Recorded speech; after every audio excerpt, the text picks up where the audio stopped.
这个是 Linux， 啊，我写个 L 在它的点上，它本身它有一个权威性的这个 kernel。那基本上呢，它可能全世界它只信任3个人，好，可能它只信任3个人，这3个人，啊，他可能只给这3个人权限。那这3个人他本身他也会有他自己会 clone 回自己的一份 kernel 的档案。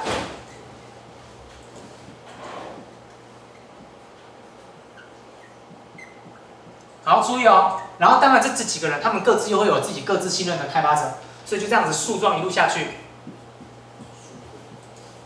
好，但是请你注意，我现在箭头只画单向，所以代表它可以拉对不起，不可以。应该怎么讲？我想一下，这个是代表信任的意思。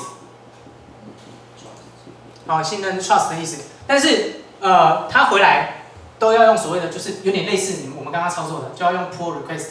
他没有办法直接去对这个档案做操作，对这个上层的开发者的这个，他没有办法把自己的改动的程式码直接送回去，他都会要经过一个所谓的 code review， 就刚刚我们说的 code review， 所以一层一层的去做 code review 的把关。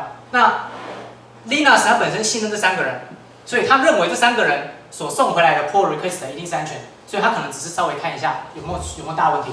那以此类推，他可能也只有信任他几个开发者。好，那每个人就是都只会信任自己下一层的开发者，那理论上安全性就会安全很多。可是这是一个信任圈的概念，所以我现在做的也是一样，我开了一个 test kit 嘛，你们高兴你们都可以随时 fork， 可是你们有没有办法把你们的变动直接送回那里？不行，我会要求你们一定要送所谓的 pull request， 那我要去做人工的检核，没有问题才会手动合并，这样懂意思吗？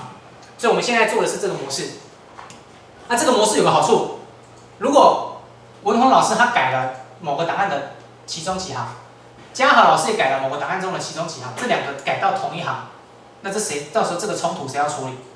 他要处理，所以变成冲突这件事情是我来处理，你们下面的人不用去烦恼这件事情，这样懂意思吗 ？OK 啊，所以为什么我会要你们用这个？因为我就是怕你们等一下遇到冲突，因为冲突是另外一个课题。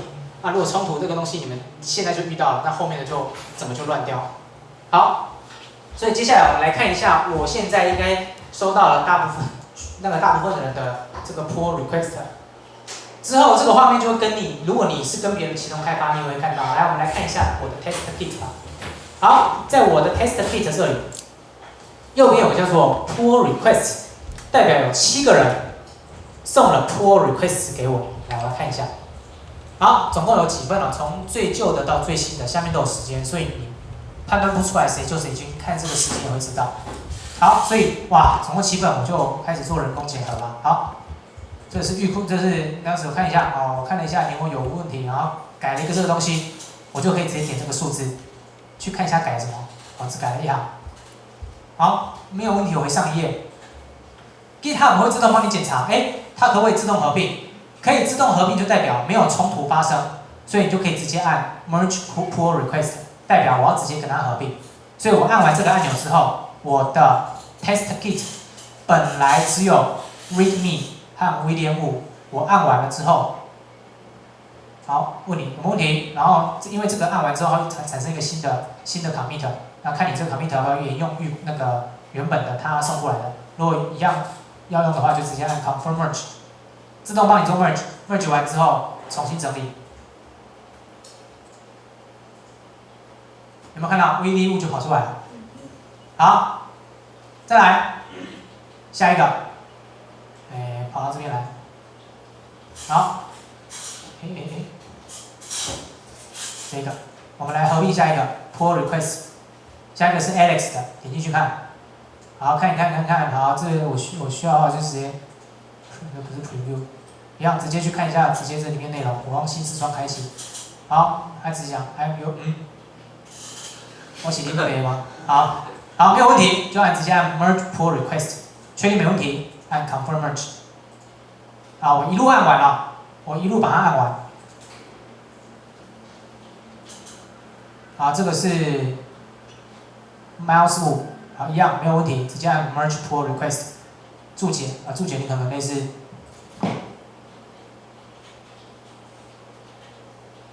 好，你也可以去改注解，改你要放进来的注解 confirm merge。好，一路继续往下改。你看哦，你会发现数字会越来越少。那数字越来越少，就代表你那个 pull request 完了，还是那个数字，我记得还有数字会越来越少。好，没有问题，就直接按 confirm， 它自动就会帮你做 merge。然后我们这边的数字，所以我们这边的数字应该是有，还有写啊，还有3个还没有，还有 open 就代表还没有看过 ，close 代表已经 merge 完了，然后自动被标注为 close， 所以你看到这边数字越来越少。好 ，Eric， 然后我就一路快速按完了。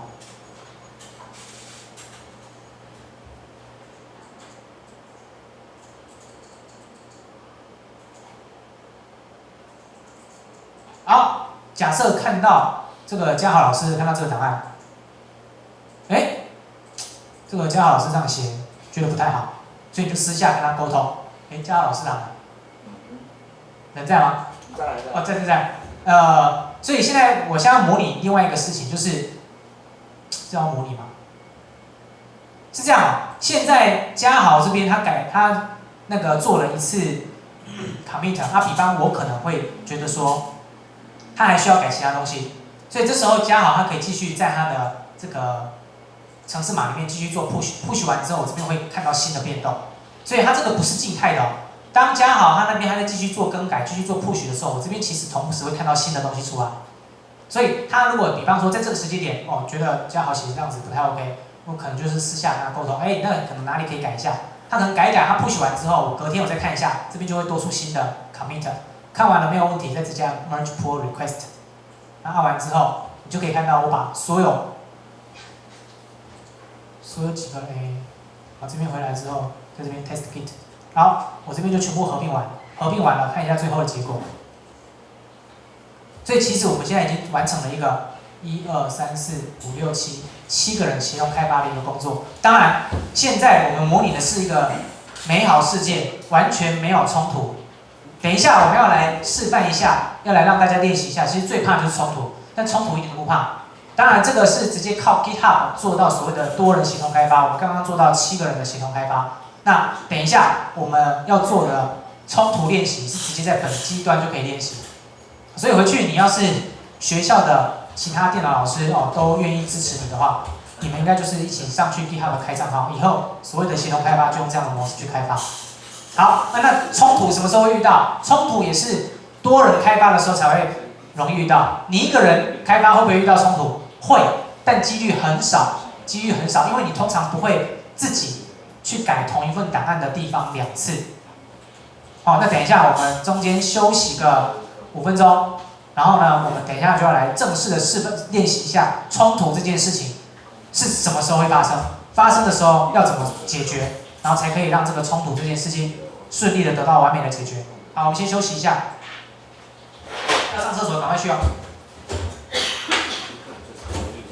有问题的可以问。